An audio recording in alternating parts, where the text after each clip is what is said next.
Hello. Hello. I think this has become our thing now. Hello. Yes. First of all, thank you for coming in on your holiday. For me, this is like coming to talk with a friend, so it doesn't really Yeah, but still, for our listeners, I have to tell that I had to text Lucas and say, hey, I need you to come in and record some extra material for a podcast because obviously we don't record every week. We are recording a couple of episodes before we publish them. And I texted Lucas and I said, I think it's time to go more into what Tantra is and more specifically into Tantra. Yes. The podcast is named Tantra, the Rebel Path, for a reason. Mm-hmm. And we didn't on purpose go into what is Tantra right away because it's very misunderstood. Yeah, there is a relationship of trust that needs to exist for us to talk about certain things. So people understand the nature of what you're saying and the intentions that you have behind what you're sharing. And now I'm going to continue my intro. So the day after I texted you and said, hey, I want you to come in and we should make some additional episodes on what Tantra is in between our other episodes. I got a message from one of our listeners.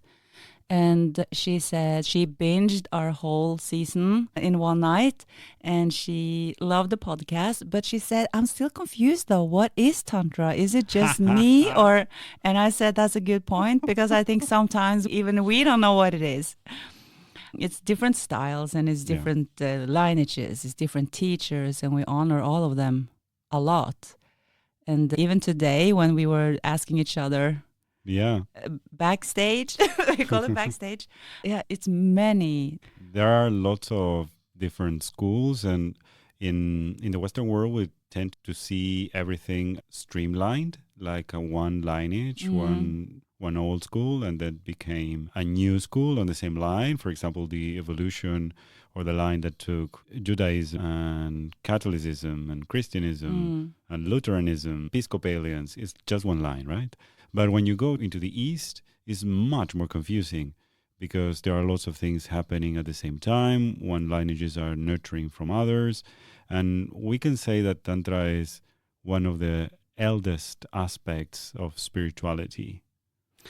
When you talk now, I just want to compare it to dancing because it's my background. Okay. And this girl that emailed me, she's also a dancer. Okay. When you say it's this and then it's new age, and we have the same terms in dancing and especially in hip hop, that is my background. Okay. And for you who wrote me, because you're a dancer, maybe this will clarify. Because if you're a dancer, you have certain styles. You can be hip hop dancer.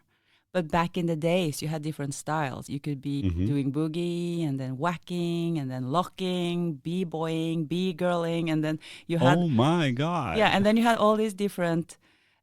we can call it teachers, but you had people that were inventing different terms, different moves. And later on, you have these hip-hop police. You're not respecting the tradition of this and this style.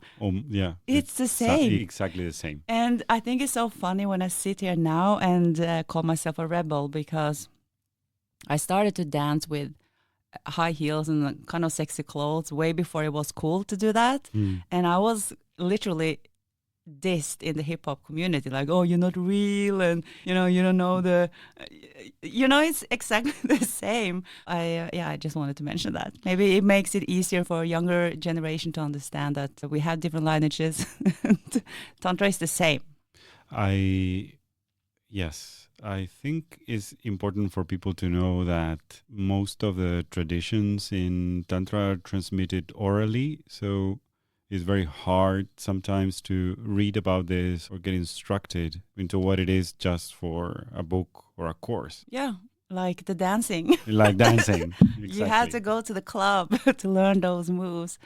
Like Michael Jackson, it said that he went to this crew and that's how he learned the moonwalk, but he got all the credit for it. So it's... or Madonna with voguing. Yes. And when you dig deeper, you find the original, but again, who is original and who is the one inventing things. It's if we are thinking that we are all one, we are all getting the information from the same source, right? In the end, I think we discovered after a couple of talks that we were talking about the same things with different names. So we need to name what Tantra is. Yeah. Some people say, okay, what is Tantra and what is not? And we had been going around that. But let's start from a clear definition. You come from the Buddhist tradition and come from the Hinduistic tradition. So my teacher is under the Vajrayana Buddhism. And I think most people can relate that to the Dalai Lama. So Dalai Lama is part of that certain lineage. I don't know so much more than that. I think that Vajrayana is also under Mahayana Buddhism. Yeah. Is that correct? Yeah, it's like the third Baikul. It's like the... Yeah. But those two I know of because it belongs to my teacher and that lineage. But when I start to do some research, it just goes on and on. There are more than 70 different lineages in Buddhism right now. Yeah, so okay. I don't think no one should expect to understand everything in that sense. It happens the same with other... I wouldn't consider Buddhism a religion, but it happens the same with all the spiritual traditions that come from, example, from Catholicism. There is Christianism, Episcopalians, Lutherans, and it's so the many. Same. And almost the same in yoga. When you teach yoga philosophy and history, people ask, what about Kundalini, or what about this style and that style? And then you said, okay, that style was invented actually in the 70s. It sounds very old, but it's like from yesterday. What I didn't know about Tantra, and I loved it the first time I heard you explained the separation, can we call it separation, of Tantra and yoga? Yes. And you spoke about this in one of our teacher trainings. Yes. Would you just briefly... Very shortly, that actually made me think, wow, okay, now I understand more the link between yoga and Tantra. For Tantra, the physical vehicle is very important. You can't renounce to your body, you can't renounce to what you feel in your body, because you are the divine embodied. When you try to connect with your energy, what is called the nadis, the channels that you have in yourself, in yoga you refer, in Tantra also you refer to the chakras, to these points of energy that you can feel in your body that something is happening around there.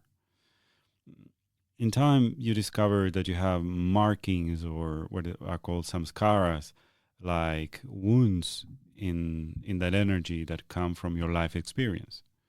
And you want to heal that, and you want to make your energy flow or expand. And in the tantric tradition, it was realized that you needed to do something with that. And those practices became what we know of yoga and the chakra yoga aspect. You can say that yoga is a daughter of Tantra, because it was like the way to yoke and to unite the energy. In the tantric view, there is no separation whatsoever. And my teacher defined that with a tapestry that was on the wall, and he was like signaling what was this red flower over here, and then something on the crown of Shiva on the other side that was also red. So he took an edge of the tapestry and he showed me the back of it. And he said, you see the red thread going all the way up? This is what we don't see. We don't see the connection between everything that there is. We see this kind of separation, and we believe that this flower over here and the crown of Shiva are separated, but they are made of the same thing. So in your background is Hinduism. Yes. And you refer then to Shiva and Shakti? Yeah. Yeah, in Tantra and also in yoga. Yes, because Shiva and Shakti were like the divine couple. Shiva male, Shakti female. And Shiva is seen as the consciousness, the abstract, no shape whatsoever. And Shakti is the solid form, is it's like Mother Earth. Yeah. Everything has like a tangible part and an intangible part. And all things are created by the dance of these two. Yeah. It sounds male-oriented to say that the consciousness is the male. But that is an underrepresentation that we have in the West. I totally agree. Because consciousness can't touch anyone. The only thing that can touch another is matter. Consciousness is not that useful without matter. It exists, but it can't communicate. And also, one thing that I loved when my teacher explained this to me, he was like, consciousness needed the experience to learn. Yeah. And when you divide consciousness into different vessels, into different people, and they relate to each other in different experiences, this is how consciousness grows, because you are in the friction and the relationship of the matter. We are all one consciousness, but it is not helpful, because the only way that consciousness can elevate itself is through being different people and interacting with different persons. That I found it so beautiful and inspiring, because it meant for me that the only way we can learn is through communication. Consciousness can't be expanded without communication. I can be by myself, I can be in the woods, I can meditate, and I'm going to get to a roof. Yeah, and I think a lot of people has a hard time to really understand the grasp of that. When we teach in our teacher trainings, I always say you have to ask questions. And especially when we want to learn the meditation or we want to establish a good practice, they have to share. And that's why we said you have to share, you have to ask questions, because if you don't share and ask questions, the consciousness will not expand. Because you don't have, in Hinduism, when we talk about Shiva and Shakti, the whole idea of touching someone, it doesn't exist just in your mind. Your body starts to react to the willing to touch someone. And you have also a reaction because you are the one touching. You are grabbing someone's hand or giving a hug. And you immediately receive through your body and your consciousness get modified. So in the Hinduistic tradition, this division between male and female is like polarities, you can think. Like sun and moon, like day and night. You need to have the two aspects of the same experience. But if we go back to, you say consciousness need questions to experience. Yes. And it's the same when you are in a teacher-student relationship or in any relationship, really. The more you share or you ask, the more you expand. If you think that you want to practice Tantra, I think if you're curious on life and just question everything, you're on a good way. And when I was growing up, I was told that I was so curious all the time. And I was this, in English you call it, in Norwegian we call it nysgjerrigper. I don't know. Yeah, it's like you are like, oh, why is this? Why do you always ask these questions? And I like to sit with adults and the grown-ups rather than playing with my... Yeah, like the why is this girl? Yeah. And they were like, why do you want to... They would go and play with the kids. Yeah. But I just always enjoyed listening to their conversations. And I was asking, why is that? Why is this? I remember back then that I was feeling it was like a negative thing to be curious and ask questions. At least in Norway, you should mind your own business and you shouldn't really... I think that's universal. You think so? I grew up in the other side of the world and Yeah. I had the same issue. I wanted to spend more times with adults and understand the world through their eyes. And I was actually doing that. I was trying to expand my consciousness through their experience. Yeah. And their experience only happened in the matter.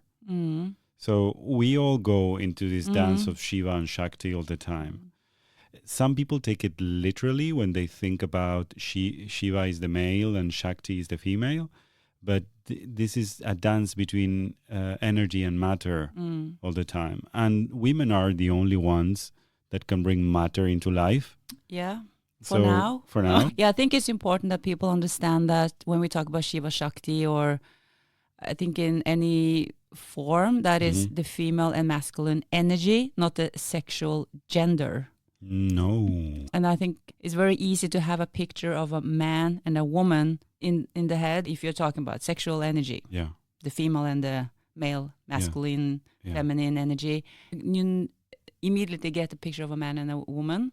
And it's also what they have been, the drawings that you see or the Yeah, painting. Shiva and Shakti, different positions of intercourse. This is what in the Rajo, in these temples that the Germans and the French observed, they saw Shiva and Shakti doing a lot of clearly sexual positions, but they took it too literally because it was more meant on how the interaction between of the consciousness. Energies. Yeah, exactly. Yeah. And of course, they needed to have a physical form. Yeah. Because they couldn't just paint colors. They could maybe, but yeah, we are getting out here. But to go back to what is Tantra? Mine is based on Hinduism, and you can say is very connected to the teachings of Osho. I like the name of the podcast because Osho was a rebel. My teacher also was a rebel, and he is a rebel. He's still alive.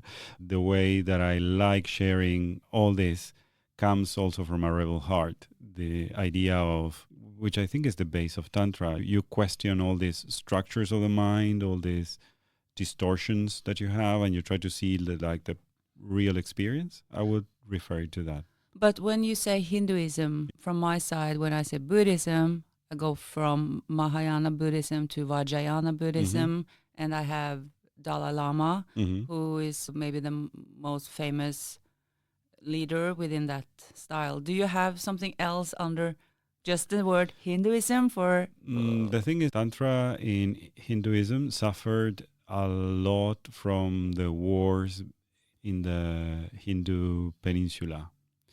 And through time, things got broken into pieces. In the start, Tantra was in the north, and it was deeply intertwined with yoga. With the wars in India that came from the west to the east, things started to get divided, and people took the practices of yoga and connected more with deities in the Hindu pantheon of gods. That was amplified every time that they got into a new tribe. This is why Hinduism is so multiple in gods, because it was, okay, I invade this small country, because there were like small countries. In Tantrism, you would say that Shiva and Shakti, the main ones. It happened in these wars that everything got so divided. So lots of things that were transferred in the Gurukula method, which is the guru and the teacher and the study group. And when the Gurukula method got destroyed, lots of things got lost. There are a couple of things that come from the Vedic tradition. The Atharva Veda is one of the texts that are basic for the Hinduist Tantra, but there are lots of things that come from transmitting from teacher to student. That makes it, of course there are books, but that makes it very hard to establish in which line are you, because it will depend on how your lineage was constructed. And lots of teachers try to preserve the teachings even though they were frowned upon by the rulers. So Tantra stayed more in the north, and Buddhism evolved Tantra more into the modern history. And Tantra in India was like kind of here and there, trying to escape prosecution, and because it was seen by the most religious people as a connection with the body that didn't respect what they wanted to portray. And with the English invasion to India, that was like the thing game over for Tantra. And this is why Tantra got rediscovered by the Westerners in the 20th century. And finally, we were more interested in Tantra than they were then. It was like, okay, why are you so interested in this? This is not relevant for us anymore. Yeah. Why are you so curious about this? Because it was like tapping into a forbidden path that didn't need any kind of structure. Religions are built on structure.